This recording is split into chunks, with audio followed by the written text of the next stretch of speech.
Welcome back to our program. I'm continuing to chat here with Christina Ranjan, who makes a very fascinating guest indeed.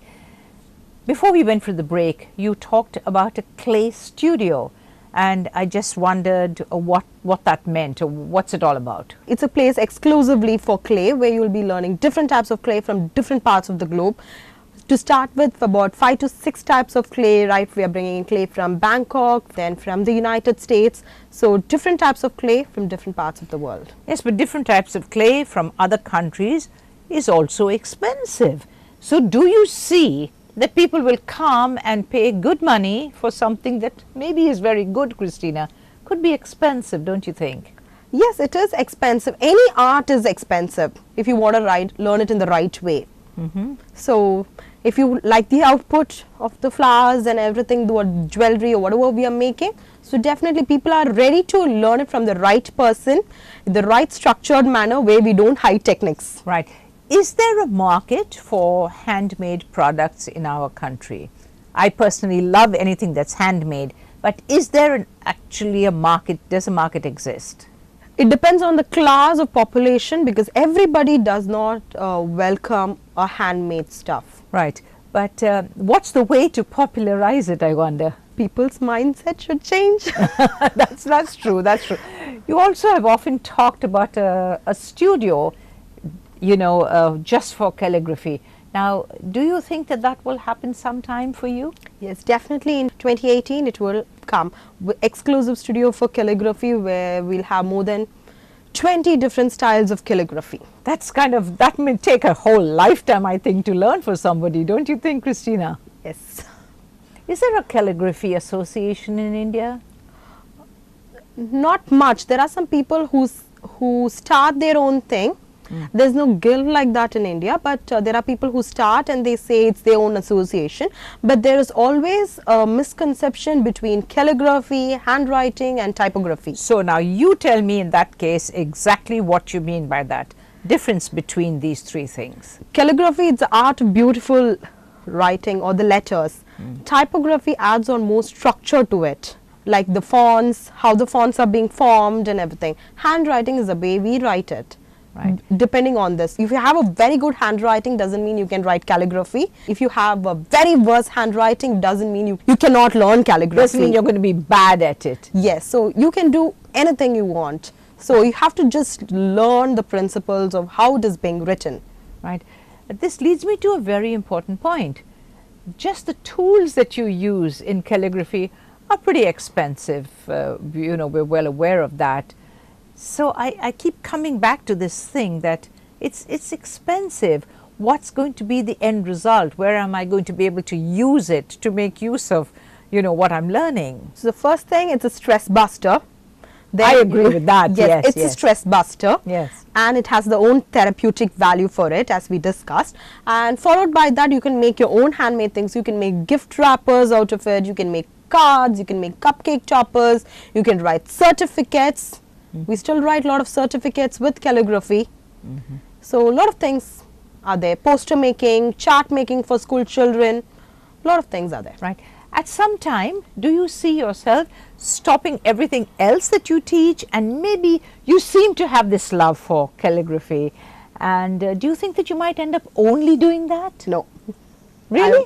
I love calligraphy, but I also want to do a lot of other arts and crafts. But the thing which is dear to my heart is always calligraphy. Right. You're unmarried at the moment. Do you see yourself maybe 5 years down the road coming back into the studio and saying, well, I'm married and I've got 2 kids, and guess what? I'm still teaching calligraphy. Will you still be doing that? Yes, I will be doing it. Will you think you have the time to do that? I will allot my time in such a way even though I get married. Well, you taught calligraphy at a very young age. You did say that your father had brought in a tuition teacher for you. So was that your first introduction?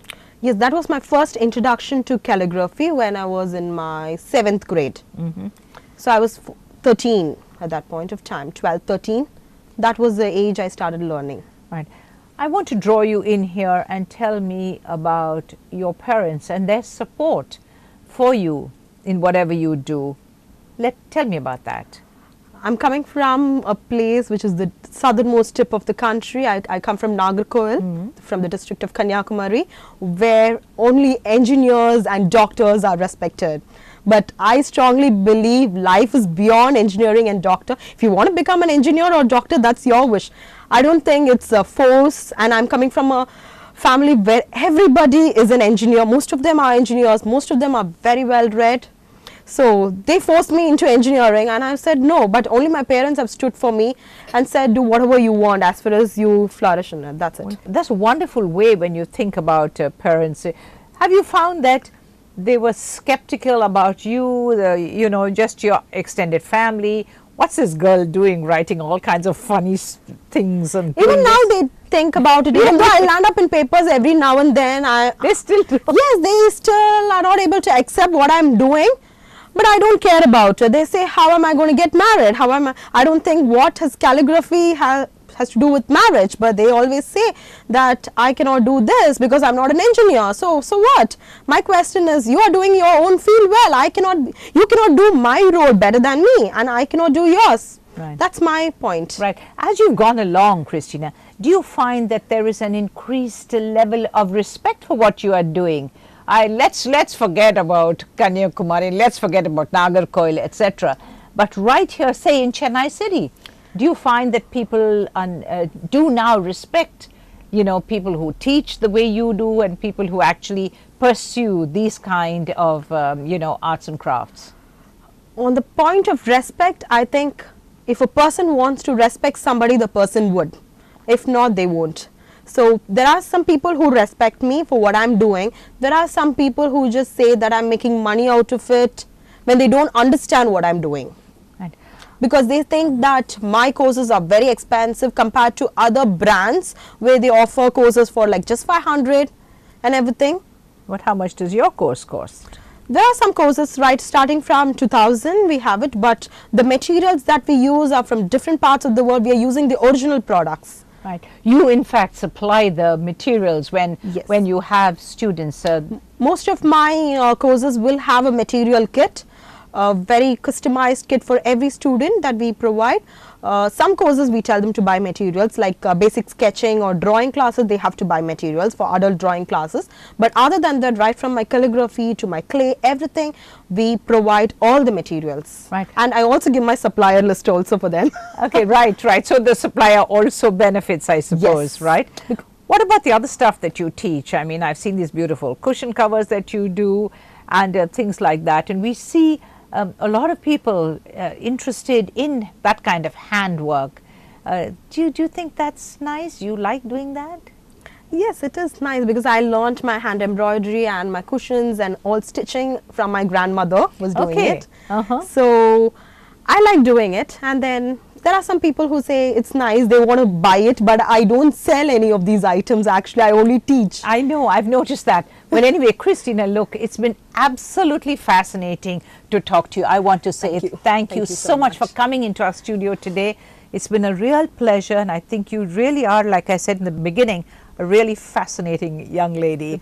Well, there you have it. That's all we have time for here on this program. But don't forget to keep joining us as I begin to talk in the studio to different people, to people who are fascinating, people who are interesting, and always, but always, people who have a story to tell. You take care. Bye for now.